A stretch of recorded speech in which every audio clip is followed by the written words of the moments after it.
वर्षात एवढा आमचा आनंदाचा दिवस उगवलाय की आमचा आनंदच गगनात मावत नाही की आता असं वाटतं की काय करावं काय नाही.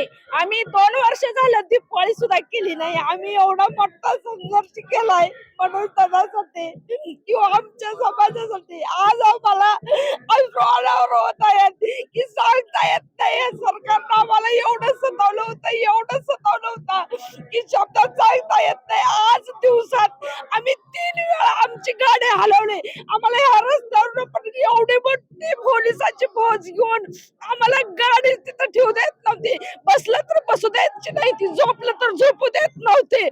आणि तिकडल्या रस्त्याला गेलं ना तर नगर परिषदच्या रस्त्याला गेलं, त्या रस्त्याला गेलं तर तिकडं पण पोलिसांची फौज. पण आम्ही ठरवलं संघर्ष आपल्या रक्तातच आहे, संघर्ष मराठ्यांच्या रक्तातच आहे. हार मानणारच नाही. जोपर्यंत आरक्षण मिळणार नाही तोपर्यंत मराठे मुंबई सोडणार नाही. आज मला एवढा आनंद झालाय किंवा माझ्या मराठी समाजाला एवढा आनंद झालाय की मी शब्दात तरी सांगू शकत नाही. आम्ही लय मोठं ह्याच्यासाठी काय काय केलंय.